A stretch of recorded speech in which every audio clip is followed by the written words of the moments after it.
Bom, a decisão do Supremo Tribunal Federal pela derrubada do marco temporal por 9 votos a 2, marco que define regras para a demarcação de terras indígenas, dividiu os parlamentares da Câmara dos Deputados.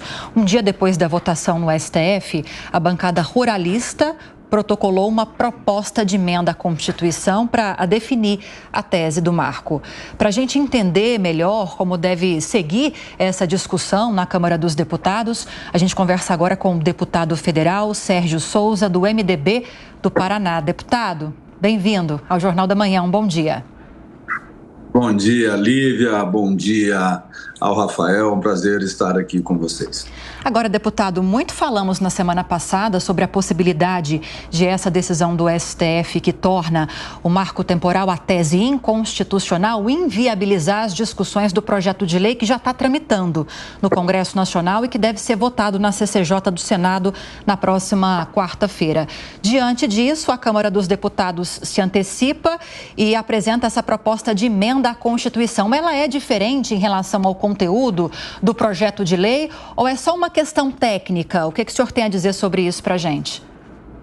Não, vamos lá, Lívia, só para a gente fazer um contexto de todo esse imbróglio que afronta o direito à propriedade, né? O que nós temos aí certo era uma Constituição, eu acho que essa é a nossa lei maior, que foi interpretada pelo Supremo Tribunal Federal lá em 2012 e criou-se uma jurisprudência dizendo sobre o marco temporal e as condicionantes. O Congresso Nacional, de 2012 para cá, pegou uma proposta que já tramitava na casa e colocou dentro dessa proposta aquelas condicionantes, inclusive a questão do marco temporal, regulamentando o dispositivo da Constituição, que o Congresso ainda não tinha feito. Isso demorou, mas passou na Câmara, foi ao Senado. O Senado está de maneira até rápida, já chegou este ano, já votou na Comissão da Agricultura, vota na próxima quarta-feira na CCJ e depois vai ao plenário. O que tem na Câmara dos Deputados são outras duas PECs já tramitando há muito tempo. Uma delas, 215, que já teve comissão especial, e a 132, que é uma outra PEC que já veio do Senado, que está ali aguardando a formação da comissão especial. Com esse imbróglio todo, alguns parlamentares acharam por bem apresentar um novo projeto. Mas a intenção nossa, e nós vamos discutir isso hoje em Brasília, logo mais à tarde teremos uma reunião, no sentido de nós darmos celeridade à PEC 132. O que a PEC 132 fala? Ela fala da indenização, ela possibilita a desapropriação para fins de demarcação de terras indígenas e tem que se indenizar, que é mais ou menos na linha que tem alguns votos do Supremo Tribunal Federal. E a indenização seria paga em caso de ocupação daquela terra sem que o proprietário soubesse que ela é ou pode vir a ser pedida como território indígena, ou a indenização seria paga em qualquer caso, deputado?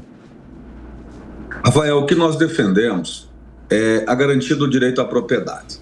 A garantia do direito à propriedade está na Constituição e nós estamos ali criando uma interpretação, dando uma interpretação que já era consolidada no Supremo do marco temporal. Se houver uma reivindicação por alguma comunidade indígena de um determinado território, invadindo ou não, que aquilo seriam terras deles, para ser demarcado, ele precisa de todo um estudo, laudos antropológico, nós precisamos tem contraditório, tem toda uma história. Após terminado este processo, e se essa terra era titulada a um produtor rural, a um proprietário rural, aí sim se promove a desapropriação e paga-se o valor da terra nu e também das benfeitorias. A gente segue conversando com o deputado federal Sérgio Souza, do MDB do Paraná, a respeito da tramitação de uma PEC que fala sobre a tese do marco temporal. Agora eu abro espaço para a participação dos nossos comentaristas. Deputado Amanda Klein, começando. Deputado, bom dia. Como é que o senhor vê esse confronto, que já tem data marcada, em algum momento vai acontecer, com o Supremo Tribunal Federal? Porque, de um lado, você tem um Congresso correndo primeiro para aprovar um projeto de lei, agora uma PEC sobre o marco temporal, e, de outro lado, o Supremo, que já disse que a tese não vale, é inconstitucional. Naturalmente, se isso for aprovado no Congresso, alguém vai entrar com questionamento no Supremo e, de novo, o Supremo, que já decidiu o caso, provavelmente dirá que é inconstitucional. Como é que fica isso? Se não se dá só no caso do marco temporal, né? Na descriminalização das drogas, por exemplo, do aborto, há várias matérias sensíveis em que há uma divergência entre Supremo e Congresso. Olha, eu coloco mais duas aqui, né? Que é a identidade ecológica e também não basta a propriedade ser produtiva, tem que demonstrar a sua finalidade social para ser desapropriada, né? Além dessas que você já colocou aí, Amanda. Amanda, assim, nós não gostaríamos de forma alguma de ver uma discussão entre Congresso e Supremo. Na verdade, nós estamos deixando muito claro, sempre deixamos, cada um tem o seu papel. O Congresso tem o seu, o Supremo tem o seu. Nós entendemos, e o Supremo já tinha decidido, de que há marco temporal e deve-se ter condicionantes. Agora, o Supremo, ele não está olhando a garantia do direito à propriedade. Esse é o nosso grande temor. Nós não temos problemas com relação ao Estado brasileiro dar terras para índios. Nós temos 60% do território nacional, 65% para ser mais exato, em florestas, grande parte disso de terras públicas, que o Estado brasileiro não cede essas terras públicas para as comunidades indígenas. No entanto, uma região já antropizada, como essa de Santa Catarina, como as que tem aqui no meu estado do Paraná, Terra Roxa, Guaíra, que já há mais de um século são terras que foram vendidas pelo Estado ao produtor rural, esta terra vai se cumprir a finalidade da sobrevida da comunidade indígena, caça, pesca, identidade cultural e assim por diante, não mais. Então, qual que é a nossa divergência nesse momento com o Supremo Tribunal Federal? É de que o parlamento brasileiro deve cumprir aquilo que ali está como representantes da sociedade brasileira, da vontade da maioria do povo brasileiro, colocando esses costumes, colocando essas regras em lei, devem ser respeitadas. E nós precisamos fazer assim. Com relação ao aborto, é outro absurdo que está se fazendo numa interpretação extensiva daquilo que o parlamento não decidiu. Agora, o Supremo, numa aspas, uma vez que o Congresso não tenha regulamentado a Constituição do artigo 231, 232 e também do ato das disposições transitórias, que dá o prazo para a demarcação de terras indígenas, se não era explícito o suficiente, pendia de regulamentação, o Supremo firmou uma jurisprudência. E nós estamos caminhando com o processo legislativo para a regulamentação. E é público, todo mundo sabe disso. Há quantos anos nós estamos trabalhando esse projeto? Está quase no seu fim. O Supremo mudar o entendimento no meio do jogo, isso causa uma instabilidade muito grande na garantia ao direito à propriedade. Nós, que defendemos o setor produtivo rural, nós estamos sofrendo uma pressão muito grande do setor pela garantia do direito à propriedade. Inclusive, há uma rejeição, uma colocação do setor e de muitos cidadãos brasileiros rejeitando o Supremo nesse tipo de decisão. Deputado Cláudio Dantas tem uma pergunta ao senhor também. Cláudio. Deputado, bom dia. Bem-vindo ao Jornal da Manhã. A gente sabe que uma das obrigações do Estado é garantir a segurança alimentar. E nesse caso aí, há dados que mostram, né? As terras indígenas ocupam 14% do território nacional para abrigar 1,5 milhão de indígenas, enquanto o agronegócio ocupa metade disso e alimenta 1 bilhão de pessoas, não só no Brasil, no planeta inteiro. É claro que qualquer instabilidade neste setor, qualquer instabilidade em relação a essas terras produtivas vai criar uma insegurança alimentar enorme. Na semana passada, a gente conversando com alguns deputados, alguns senadores, inclusive ouvi do próprio Lupion, aí a ideia de se abrir, de se instalar uma CPI das terras indígenas, para se reavaliar, inclusive, as que existem. há chance realmente dessa iniciativa ir adiante? E aí aqui lembrando, só para finalizar essa pergunta, que, por exemplo, no caso dos Yanomamis em Roraima, nós temos indígenas que vivem de cestas básicas e de assistência do Estado, tanto para cuidar da sua saúde como para qualquer outro serviço. Afinal de contas, não é o caso de se rediscutir a própria finalidade dessas terras indígenas, da demarcação dessas terras? Bom, vamos lá, Cláudio. Primeiro que o censo do IBGE, ele dá um crescimento gigantesco de indígenas aqui no Brasil, né? Quase que dobrou a população indígena nos últimos 10 anos. E a gente não vê isso acontecendo lá dentro das aldeias. Mas essa multiplicação se deu em estados aqui como o Paraná, na fronteira com o Paraguai, onde houve uma invasão de guaranis, de paraguaios, de quase uma dezena de milhares, juntamente com o Mato Grosso do Sul, lá em Roraima, né, os venezuelanos, e o pessoal tem se declarado índio, que daí não precisa de cidadania, não precisa, já recebe cesta básica e assim por diante, né? Tem vários fatores com relação a isso. Segundo, muito bem colocado por você, a questão dos Yanomamis. Veja só, Cláudio, eu comparo o território dos Yanomamis ao território de Santa Catarina. O território dos Yanomamis demarcado já é maior do que o estado de Santa Catarina. No entanto, eles têm 25 mil índios e naquela degradação que dá vergonha ao nosso país, né? Você ter uma comunidade indígena explorada, desnutrida, violência sexual e uma série de outros danos. Se o Estado brasileiro não levar remédio, não levar comida, o caos será ainda maior naquela comunidade. Então veja que não é o tamanho do território, né? Porque Santa Catarina, com um território menor, tem 8 milhões de brasileiros e é onde tem a maior longevidade, maior DH, as maiores riquezas. Veja só que não basta o território. Ter 14% do território nacional demarcado para 600, 700 mil índios que vivem nas aldeias, naquelas terras, é algo que já seria o suficiente. Mas se assim não é, querem demarcar mais 14% do território nacional, coloque isso em áreas que não sejam produtivas, áreas que aonde garantam a segurança alimentar, inclusive dos próprios indigenistas, né? Parece-me que agora não pode chamar mais de aldeia, de índio, né? Você tem que cuidar até com as palavras quando você se dirige, né? Eu tenho dito aqui, Cláudio, tanto na tribuna, nas minhas falas, de que ninguém é diferente perante o Estado, perante a lei e perante Deus. Todos somos iguais. Se somos iguais, por que devemos ser tratados diferentes? E outra, o setor agropecuário, com 15 milhões de brasileiros diretamente ligado a esse setor, não cuida somente, não gera emprego e renda somente no setor. Nós temos o antes da porteira e o depois da porteira, que os empregos são gerados na cidade.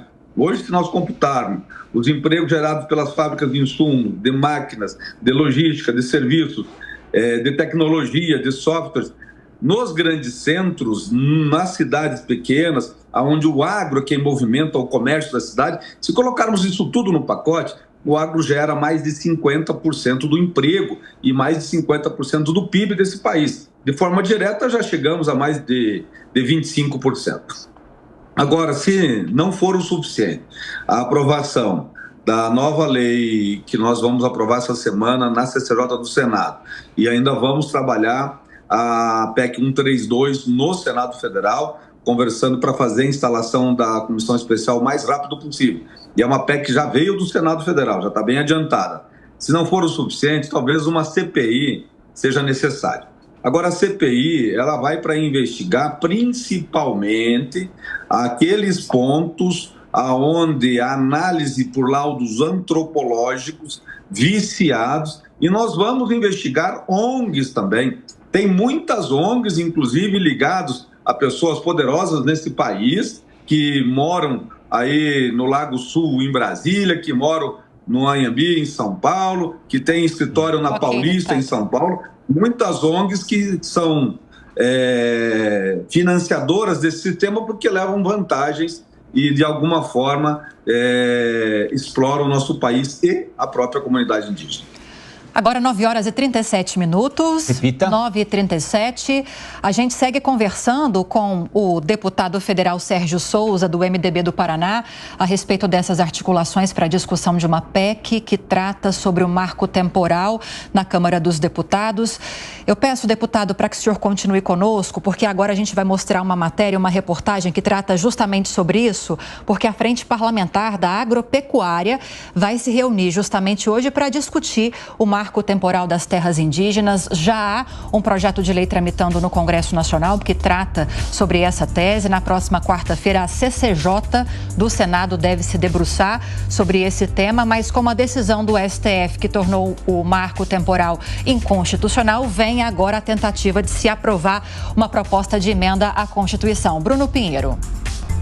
Os mais de 300 congressistas que fazem parte da FPA querem dar uma resposta para a Suprema Corte após votação do novo marco temporal, o que é visto como vitória para os indígenas e uma derrota para ruralistas. Nesta segunda-feira, às 15 horas, o encontro virtual da FPA vai reunir vários parlamentares para discutir a pauta do novo marco temporal. De que forma isso vai andar no Congresso Nacional após o novo entendimento do STF? No mesmo dia que foi retomado o julgamento na Suprema Corte, a CCJ também analisou o marco temporal. Acontece que, no meio do caminho, a senadora Elisiane Gama apresentou um pedido de vista. O assunto ficou suspenso e não foi analisado. Ruralistas acreditavam que no mesmo dia seria analisado no plenário do Senado. Ambientalistas acreditavam que era necessário uma discussão ainda maior em várias comissões do Senado Federal. Enquanto o assunto ficou suspenso no Senado, adiantou no STF. Este era um compromisso antigo da ministra Rosa Weber com os indígenas, que antes da aposentadoria ela iria resolver essa história. E foi justamente o que aconteceu na última semana. Agora, nesta segunda-feira, esta reunião da FPA, que reúne ruralistas, setores do agronegócio, com a expectativa de enviar uma resposta para o STF em relação a esta pauta e outros assuntos que ainda estão no Congresso Nacional. A Jovem Pan vai acompanhar a repercussão. Este evento acontece às 15 horas de forma remota e após o evento a gente aguarda um comunicado oficial do segmento do agronegócio e também da FPA, integrantes do Congresso Nacional. De Brasília, o Bruno Pinheiro. 9h40. Repita. 9:20. Muito bem, nós seguimos conversando com o deputado federal Sérgio Souza, do MDB do Paraná, sobre o marco temporal. O deputado, é possível chegar ou procurar alguma espécie de acordo para evitar que ocorra algum confronto institucional a partir da decisão tomada pelo Supremo Tribunal Federal, sem piorar ou azedar um clima que, digamos, já não é dos melhores?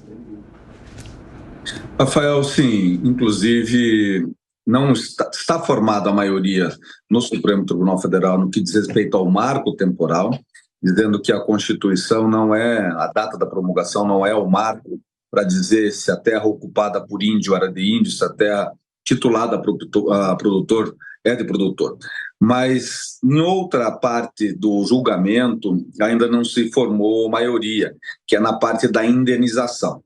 Nessa parte da indenização, nós temos dito há bastante tempo, inclusive a PEC 132 vai tratar disso, de que se o Estado brasileiro ele quer promover a reforma agrária, ele quer promover a demarcação de terras para índios, não tem problema, desde que, lógico, ele tenha sensibilidade da segurança alimentar também, mas desde que se pague ao proprietário rural o valor real da terra, da forma como que ele possa, com esse recurso, em outro local, adquirir outra propriedade. Agora, não pode ser uma expropriação onde não gera direitos e aí sim a perda da terra. Porque uma vez que aquela terra onde está hoje ocupada por um produtor rural, por um proprietário rural, ele adquiriu do próprio Estado, senão ele, o seu antecessor proprietário ou o seu ancestral familiar. Não há outra forma de você acessar o bem imobiliário garantido na Constituição brasileira, senão você recebendo um título do próprio Estado. E para você receber esse título, você tem que pagar por ele. Em algum momento, o Estado vendeu. Se o Estado quer comprar de volta, ele tem que pagar o preço de mercado. Deputado, deixa eu aproveitar a presença do senhor aqui, embora de forma remota, para tratar de um assunto correlato. O senhor mencionou no início da entrevista sobre a decisão do STF, por unanimidade, inclusive, que validou dispositivos da Lei de Reforma Agrária, permitindo a desapropriação de terras produtivas que não estejam cumprindo a sua função social. Isso não é um assunto, não é uma decisão que agrada o setor ruralista, o meio agropecuário. Há alguma possibilidade de reação por parte do Congresso Nacional a essa decisão ou não há espaço para isso? Bom, Lívia, mais uma vez o Congresso Nacional vai ter que fazer uma lei para dizer aquilo que já está dito na própria lei, né? Nós temos que ser prolixo, nós temos que ser exagerado na lei e muito nós temos que levar para a Constituição, porque senão não se respeita, né? Nós temos a lei do direito à propriedade, a lei das terras, que ela diz que a terra sendo produtiva, ela está cumprindo a sua função social. Agora, numa mudança de interpretação do Supremo, e o Supremo sempre pode mudar de interpretação, né? Porque a sua composição, inclusive ideológica, vai se mudando com o tempo, pode retroagir como pode avançar. Isso é um perigo. Por isso que nós vamos ter que colocar novamente em lei. É um absurdo você pegar uma terra que cumpre as suas funções de produção de alimento, garantindo a segurança alimentar, não ser o suficiente isso para dizer que está cumprindo a sua função social. Qual é a interpretação que vai se dar para a função social? Tem que ter uma quantidade de famílias?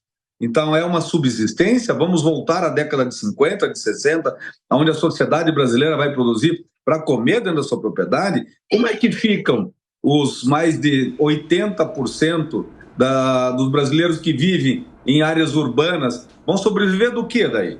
Isso é um absurdo, é um retrocesso, mais um retrocesso que o Poder Judiciário comete com relação à garantia do direito à propriedade.